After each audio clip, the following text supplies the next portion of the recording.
What is good, guys? It's Rey-Jay back with another video. And in this one, I want to break down what's going on with Tesla, SPY, Nvidia, the QQQ, and a couple of other tickers. And break down what's happening with the overall market this round, what you should be watching for as time progresses, what's going on with other factors involving the markets, and how things are looking in my personal opinion. But before I break down devil's information, before I get into any more details, let me just mention a couple of things. I am personally not a financial planner, so take nothing I say as financial advice.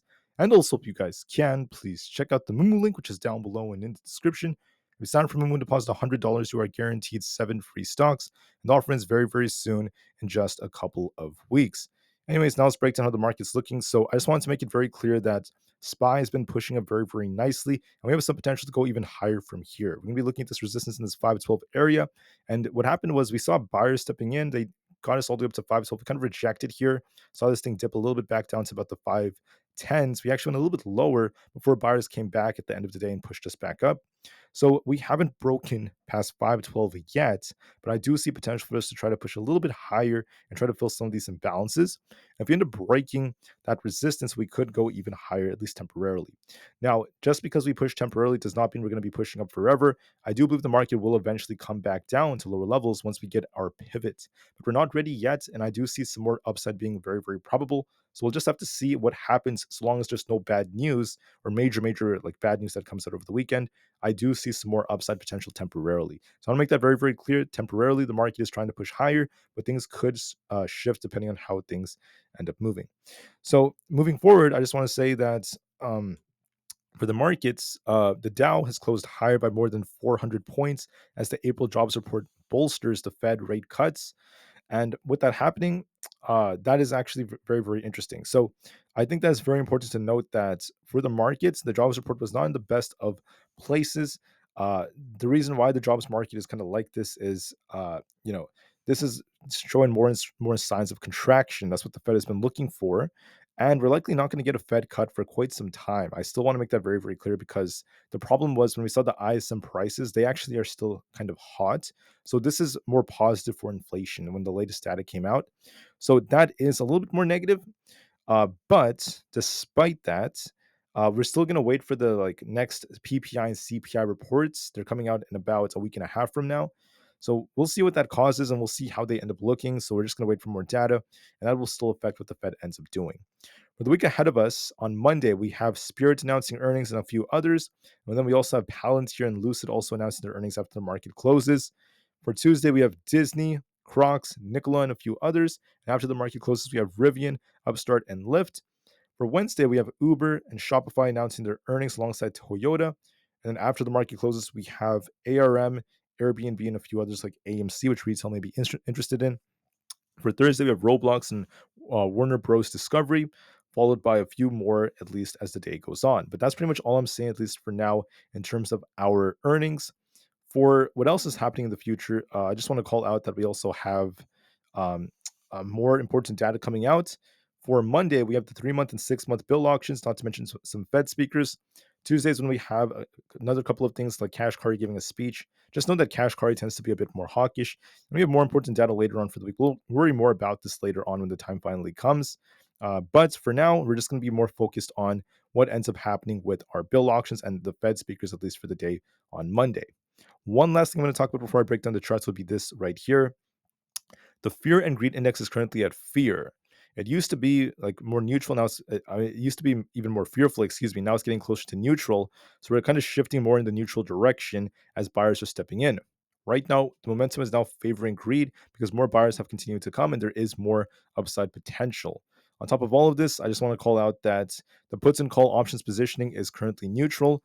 And with us being in neutral, we're continuing to see things dip a little bit right here because there are a lot more put buyers who are starting to close their positions and they're buying calls instead. So they're going long, which is helping the market push a little bit. And we're seeing a big shift in the current data. Market volatility is currently neutral. So this is actually dipping a bit. The VIX is still dropping. There's actually a gap to fill below on the VIX, which I think suggests that the market may have more upside, causing the VIX to dip a bit. So that, in essence, means with the new trend on the VIX, at least temporarily, there's more upside potential for the markets. Do I think it's going to last forever? Like I said before, excuse me, it's not going to last forever, guys, in my opinion. But for now, I do see more potential in this. So let me actually kind of like shift your attention right here to the VIX. Looking at the VIX, notice something very interesting. So we got this follow through move to the downside. We've lost this like support right here at this 13.6 area. And there's a gap to fill all the way down into the 12s. So the VIX is going to likely end up dipping more. This is because the S&P 500 is going to push higher. So with the S&P 500 pushing a little bit higher, this will likely dip a little bit lower, and that's going to likely end up filling the gap. So that does give us more potential for upside, at least on many different indices out there. So what do I see for SPY? I know a lot of people are interested in SPY. SPY to me is looking a bit more bullish. So we invalidated the head and shoulders that was right here. We broke resistance at 510. We're fighting this 512 area. We'll see if this breaks or not. If we do break this, 515 is going to be our next target. If we reject here, watch 510 is support. If we lose that, we turn back down to 507. But I favor that this is going to try to continue to push a little bit more.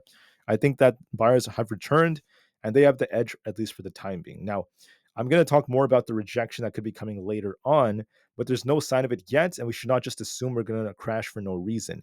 So 515 is likely going to come, and I think that we could be pushing even higher and try to break past 512. So I do anticipate a little bit more upside. I think we could try to break 512. We'll watch for confirmation, and once that breaks, we're easily going to be pushing up to about 515 very soon, in my personal opinion.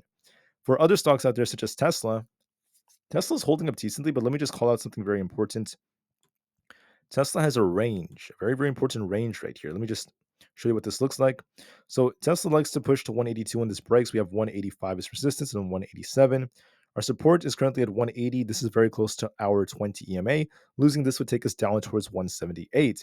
So we're kind of stuck in this range going back and forth and back and forth. We're completely stuck right now, and we'll have to see which way this breaks. I think Tesla, as long as there's no major bad news with this little dip right here, this is kind of resembling like an inverse head and shoulders. So there is potential for Tesla to try to bounce, even break out a little bit higher. We could try to fill this imbalance at 190 if we break past 186, but we need confirmation first. I wouldn't be surprised if we kind of dip a little bit in the morning to on Monday, not tomorrow, the market's closed, but for Monday, then we start pushing a little bit higher. I still see potential in this, so we'll give this some time. For Nvidia, I also see potential in this. I think that Nvidia could try to push higher. The reason for that is because the trend is now back to bullish and we've broken this high right here. So this is looking like a breakout after the symmetrical structure played out. So it looks to me like it's going to try to go for that 900. But remember, the last time we hit this 900 to 908 area, we got a big rejection. So it's always possible that happens again. Not saying it's happening yet. I think we're going to push a little bit higher and get closer to 900 first before we see a big shift. So give it some time. For the QQQ, we're also pushing higher right now. I want to say that we have this resistance at 436.5 to 437. Break this, and we're easily going up towards 439. That's going to be our next target. If that breaks, we have even higher levels, such as like 442 to 440 coming. So I see more upside potential in the QQQ.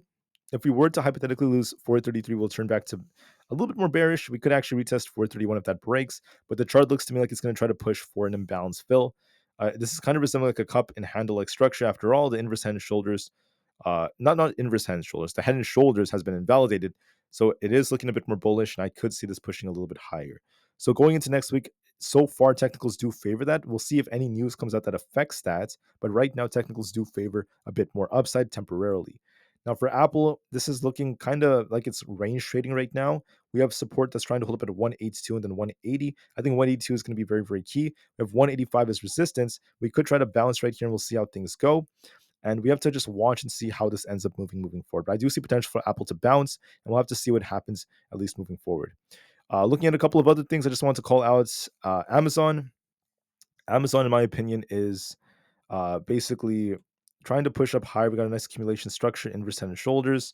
I could see this go all the way up to about 188 to 190 next week. I think 190 is coming. The chart looks more bullish. We did dip a little bit, but I could see a rebound. So look for that very, very carefully. For Meta, it's also trying to rebound. We broke past 450. We're going to be looking for a test of about 457 next week. For what is this? Microsoft, I could see 409 coming. Coinbase, I see a potential push higher. We're fighting resistance at right over here, this 225 area. Break this in 230s next, and we'll see what happens after that. And then we also have, once again, the VIX is dipping right now, looking a little bit more bearish on the 4-hour this time. And then we also have the 10-year treasury yield kind of dipping a bit. This is, once again, helping the markets. The dollar got a big rejection. It's also dipping a little bit. You guys can see the dollar got this dip right here. We have this imbalance all the way down here towards 104. I wouldn't be surprised if the dollar kind of retests 105, then kind of rejects a little bit more. So far, things are favoring the bulls a lot more, with the dollar dipping, the VIX looking like it has a gap to fill, and SPY looking like a nice uptrend is developing. So I could see this thing test 512 on SPY and eventually break past 515. However, guys, my opinion will shift if we get a very bad piece of news. Hypothetically, I'm always open minded to anything. I try to be unbiased, but I just want to say right now, the charts are favoring upside as a much stronger possibility. We'll see how things go later on, but I want to talk about my personal opinion and we'll break down more details at least moving forward. Thank you for listening, guys. Have a great day and peace out.